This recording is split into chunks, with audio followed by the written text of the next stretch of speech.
Welcome to me ఇంటి వంట by Lakshmi. మీ ఇంటి వంటలో ఈ రోజు గోధుమ పిండితో చాలా ఈజీగా కరకరలాడే చిప్స్ ని ప్రిపేర్ చేసుకుంటున్నాము.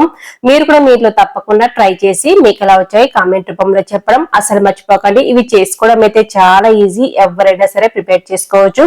చాలా క్రంచీగా వచ్చేస్తాయి. ఇక మనం లేట్ చేయకుండా విడిలోకి వెళ్ళిపోదాము. ఈ క్రంచీగా ఉండే గోధుమ పిండి చిప్స్ ని ప్రిపేర్ చేసుకోవడానికి ముందుగా ఒక మిక్సింగ్ బౌల్ తీసుకొని ఇందులో 2 కప్పుల గోధుమ పిండి వేస్తున్నాను. మనం చపాతీలు చేసుకునే పిండి, 1/2 టీ స్పూన్ సాల్ట్, అలాగే 1/2 టీ స్పూన్ వరకు వాము వేసాను, ఒక చిటికెడు పసుపు, 1/2 టీ స్పూన్ కారపొడి, కొద్దిగా కసూరి మేతి వేసుకొని మొత్తం కూడా బాగా కలిసేటట్టు కలిపేసుకోవాలి. కసూరి మేతి అనేది మీ దగ్గర ఉంటే వేసుకోండి, లేకుంటే లేదు. 1 టేబుల్ స్పూన్ నెయ్యి వేసేసుకొని మొత్తం కలిసేటట్టు కలిపేస్తున్నాను. నెయ్యి ఇష్టం లేకుంటే ఆయిల్ అయినా వేసేసి కలిపేసుకోవచ్చు. వేసుకున్న నెయ్యి కానీ ఆయిల్ కానీ పిండికి పట్టేలాగా బాగా కలిపేసుకున్న తర్వాత కొద్దిగా నీళ్లు వేసుకుంటూ పిండిని గట్టిగా కలుపుకోవాలి. మరి సాఫ్ట్ గా కలుపుకోకూడదు, అలానే మరి గట్టిగా కూడా కలుపుకోకూడదు. వీడియోలో చూపిస్తున్నట్లుగా ఈ కన్సిస్టెన్సీలో ఉన్నప్పుడే మనకు ఆయిల్ పీల్చకుండా చాలా క్రిస్పీగా వచ్చేస్తాయి ఈ చిప్స్ అనేటివి. పిండి చూసారు కదా, ఇలా కలిపేసుకుని దీనిపైన మూత పెట్టేసుకొని ఒక 10 నిమిషాలు నాననివ్వాలి. నేనైతే దీనిపైన మూత పెట్టేసి ఒక 10 నిమిషాలు పక్కన పెట్టేస్తున్నాను. పిండి అనేది నానుతుంది. 10 నిమిషాల తర్వాత మూత తీసి చెక్ చేసి చూపిస్తున్నాను. చూసారు కదా, పిండి అనేది కొద్దిగా సాఫ్ట్ గా ఉంటుంది.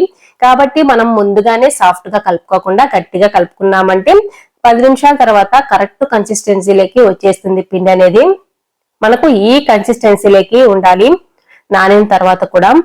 ఇప్పుడు ఈ పిండిని చిన్న భాగాలుగా చేసుకోవాలి. ఇలా చేసుకున్న తర్వాత ఒక్కొక్క పిండి ఉండని తీసుకుని చపాతీ రుద్దుకునే పీట మీద పొడి గోధుమ పిండి చల్లేసుకుని దీనిపైన పెట్టేసుకుని పల్చగా స్ప్రెడ్ చేసుకోవాలి. అప్పడాల కర్రతో ఎంత వీలైతే అంత పల్చగా స్ప్రెడ్ చేసుకోవాలి.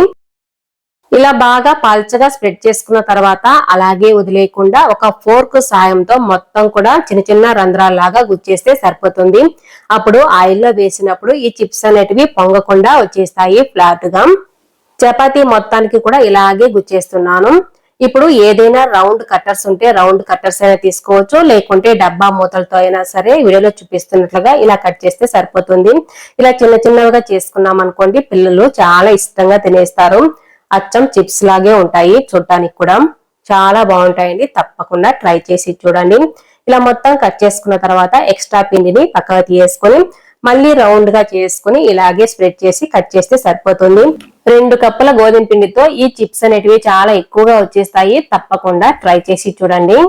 ఇలా చేసుకున్న వాటిని ఒక ప్లేట్ లో వేసేస్తున్నాను.